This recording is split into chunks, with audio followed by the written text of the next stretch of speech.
नमस्कार, स्वागत आहे तुमचं नेहास मराठीमध्ये। आज आपण या व्हिडिओमध्ये अतिशय उपयुक्त आणि महत्त्वाच्या आरोग्याच्या 20 टिप्स पाहणार आहोत। तरी व्हिडिओ शेवटपर्यंत नक्की पहा। व्हिडिओ आवडल्यास लाईक, शेअर करा आणि चॅनलला नक्की सबस्क्राइब करा। नंबर 1, नारळाच्या सेवनाने पित्त आणि वातदोष दूर होतात, तसेच शारीरिक स्ट्रेंथ वाढते आणि हाडांना मजबूती देते। टिप नंबर 2, जी लोक दुधी भोपळ्याचे सेवन करतात त्यांना अनेक फायदे मिळतात, तसेच त्यांच्या शरीरात रक्ताची कमतरता देखील कधीच भासत नाही। टिप नंबर 3, शरीराच्या ज्या भागावर सूज आली असेल तिथे विड्याचे पान चोळावे, यामुळे सूज हळूहळू कमी होते। टिप नंबर 4, आजकाल बऱ्याचदा कामाच्या व्यापामुळे पाणीच पिले जात नाही, परंतु पाण्याच्या कमतरतेमुळे शरीरात युरिन इन्फेक्शन, डिहायड्रेशन, त्वचा कोरडी पडणे अशी समस्या होऊ शकतात। म्हणून आपल्या शरीरात पाण्याचे प्रमाण योग्य ठेवा। यासाठी पाण्यासोबतच नारळ पाणी, निंबू पाणी, फळांचा ज्यूस, ताक, लस्सी किंवा पाणीदार फळे अशी पेय प्यावीत। त्यामुळे आपले शरीर कधीच डिहायड्रेट राहणार नाही। टिप नंबर 5, बरेच लोक गरम पाण्याबरोबर औषधं घेण्याचा सल्ला देतात, परंतु डॉक्टरांच्या सल्ल्याशिवाय गरम पाण्यासोबत औषधं घेऊ नये। यामुळे औषधं आणि गरम पाण्यामध्ये रिॲक्शन होऊन आपल्या शरीराला नुकसान होऊ शकते। जेव्हा तुम्हाला डॉक्टरांनी सजेस्ट केलं असेल त्याच वेळेस गरम पाण्यासोबत औषधं घ्यावीत, इतरत्र घेऊ नयेत। टिप नंबर 6, पेरू किंवा आंब्याचे पान खाल्ल्यामुळे विस्मरण होत नाही, तसेच त्यामुळे मुखदुर्गंधी देखील दूर होते। टिप नंबर 7, तसेच बरेच जण टोमॅटोवर मीठ टाकून खाण्याचा सल्ला देतात। हे देखील चुकीचे आहे, कारण अति मिठामुळे उच्च रक्तदाब होऊ शकतो। म्हणून कोणत्याही टिप्स फॉलो करताना किंवा अप्लाय करताना व्यवस्थित विचारपूर्वकच फॉलो कराव्यात। टिप नंबर 8, जास्त प्रमाणात मीठ, तिखट, मसाले आणि आंबट पदार्थ खाल्ल्याने शरीरात अधिक प्रमाणात उष्णता वाढते आणि केस देखील लवकर पांढरे होतात। टिप नंबर 9, आजकाल सोशल मीडियावर कोणीही आरोग्यविषयक टिप्स देते, परंतु त्या टिप्स कितपत योग्य आहेत किंवा चुकीचे आहेत हे कुणीही सांगत नाही। म्हणून कोणतेही टिप्स आपल्या मनाला योग्य वाटत असतील तरच आपल्या शरीरावर अप्लाय कराव्यात, नाहीतर त्यांचे अतिशय विपरीत परिणाम आपल्या आरोग्यावर होऊ शकतात। टिप नंबर 10, सगळेच जण सांगतात की रोज सकाळी 1 ग्लास गरम पाणी प्यावे, परंतु ज्या लोकांचे आधीच वजन कमी आहे अशा लोकांनी जर गरम पाणी पिले तर त्यांचे वजन अजून कमी होऊ शकते किंवा त्यांच्या शरीरातील मसल्स कमी होऊ शकतात आणि त्यांचे शरीर हडकुडे होऊ शकते।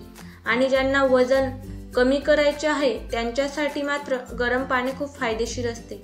कोणताही पदार्थ चांगला किंवा वाईट नसतो, तो कोणासाठी आहे आणि किती प्रमाणात घ्यायचा यावर त्याची गुणवत्ता ठरते। म्हणून आपली शारीरिक अवस्था पाहून आपल्यासाठी जे योग्य आहे तेच करावे, बाकीच्या सर्व टिप्स ऐकून सोडून द्याव्यात, असे माझे वैयक्तिक आणि प्रामाणिक मत आहे। टिप नंबर 11, चक्कर येत असल्यास लगेच काहीतरी गोड पदार्थ खावा किंवा साखर खावी, यामुळे रक्तातील साखर नियंत्रणात येते आणि आपल्याला बरे वाटते। टिप नंबर 12, आजकाल संतती न होण्याची बऱ्याच जोडप्यांना समस्या आहे आणि यावर विचार न करता कुठलीही ट्रीटमेंट आपण घेतो, पण यावर जर योग्य ट्रीटमेंट घ्यायची असेल तर लग्न झाल्यापासून 1 वर्ष होईपर्यंत नॅचरली प्रेग्नन्सी राहण्याची वाट पाहावी। 1 वर्ष उलटल्यानंतर डॉक्टरांना दाखवून आवश्यक त्या सर्व टेस्ट करून घ्याव्यात। कुठल्याही अंधश्रद्धेला बळी पडून दिवस आणि वर्ष वाया घालवू नये, नाहीतर यामुळे 10-12 वर्ष झाली तरी संतती होत नाही। परंतु जर तुम्ही योग्य वेळी योग्य डॉक्टरांची ट्रीटमेंट घेतली तर नक्कीच लवकर अपत्य होण्यास मदत होते, कारण आजकाल बऱ्याच जणांना अगदी IVF ट्रीटमेंट देखील घ्यावी लागते। तुम्ही जर योग्य मार्गाने गेलात तर तुमचे निदान लवकर होऊ शकते। टिप नंबर 13, रात्री झोप येत नसेल तर दिवसा झोपणे टाळावे, तसेच झोपण्याच्या 1 तास आधीपासून मोबाईल, घरातले लाईट्स बंद करावे, तसेच आवडत नसलेल्या विषयाचे पुस्तक वाचावे। यामुळे लगेच झोप येते. टिप नंबर 14, जेवणानंतर डावा कुशीवर 10 ते 15 मिनिटे झोपल्याने अन्न पचन चांगले होते. टिप नंबर 15, ज्यांना सतत घोरण्याची समस्या आहे त्यांनी गाईचे शुद्ध तूप थोडेसे कोमट करून रात्री झोपताना दोन्ही नाकांमध्ये 2-2 थेंब टाकावे. असे सतत केल्यास घोरणे बंद होते. टिप नंबर 16, तोंडामध्ये जर छाले असेल तर थोडेसे केळे कुस्करून त्यामध्ये मध मिक्स करून छाले आलेल्या जागेवर लावा किंवा साजूक तूप लावा. यामुळे छाले लवकर बरे होतात. टिप नंबर 17, आपले रक्त शुद्ध राहण्यासाठी घाम येणे खूप महत्त्वाचे आहे. म्हणून दिवसभरामध्ये व्यायाम करून किंवा कोणतेही शारीरिक श्रम करून एकदा तरी सर्वांगाचा घाम यायला हवा. टिप नंबर 18, शरीर डिटॉक्स करण्यासाठी रोज सकाळी आवळ्याचा रस किंवा पेठ्याचा रस किंवा गरम पाणी जे आपल्या आरोग्याला किंवा शरीराला सूट होईल ते प्यावे. नाहीतर आठवड्यातून 1 दिवस उपवास करावा.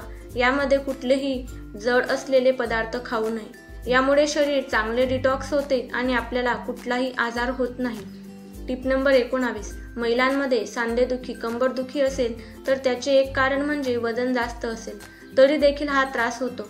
नाहीतर अति प्रमाणात वजन कमी म्हणजे बारीक असल्यास हाडांचे कॅल्शियम कमी झालेले असते, हाड घासले गेलेले असतात म्हणून देखील कंबरदुखी होऊ शकते. अशा परिस्थितीत जास्त वजन असल्यास वजन कमी करण्याचा प्रयत्न करावा किंवा अति तब्येत बारीक असल्यास वजन वाढवून योग्य नियंत्रणात आणावी. यामुळे सांधेदुखी कंबरदुखीचा त्रास लगेच बरा होईल. टिप नंबर 20, आपले शरीर एका गाडीप्रमाणे असते. तुम्ही जर वेळोवेळी जशी आपण गाडीची सर्व्हिसिंग करतो तशी शरीराची देखील सर्व्हिसिंग केली किंवा गाडीमध्ये ज्याप्रमाणे आपण चांगल्या क्वालिटीचे पेट्रोल किंवा डिझेल टाकले तर गाडी व्यवस्थितपणे काम करते. तसेच तुम्ही देखील पौष्टिक आणि चांगले अन्न खाल्ले तर शरीर चांगल्या पद्धतीने काम करते आणि बरेच वर्ष टिकते. जसं गाडीचे मेंटेनन्स चांगलं असेल तर गाडी बरेच वर्ष जशीच्या तशी राहते. तसेच शरीर देखील व्यवस्थित लक्षपूर्वक मेंटेन केलं तर 70 ते 80 वयापर्यंत सगळे अवयव योग्य रीतीने काम करतात. पण जर शरीराला उकिरडा समजलं आणि जे आलं ते म्हणजे काहीही पोटात टाकत गेलं तर मात्र 30 ते 40 मध्येच आपले शरीर अधोगतीकडे जायला लागते. हे नेहमी लक्षात ठेवा. वरील आरोग्याच्या अतिशय उपयुक्त टिप्स तुम्हाला आवडल्या असतील तर व्हिडिओला लाईक करा, इतरांसोबत शेअर करा आणि असेच नवनवीन आरोग्यविषयक माहितीपूर्ण व्हिडिओ पाहण्यासाठी नेहास मराठी या मराठी यूट्यूब चॅनलला देखील नक्की सबस्क्राईब करा. व्हिडिओ शेवटपर्यंत पाहिल्याबद्दल धन्यवाद.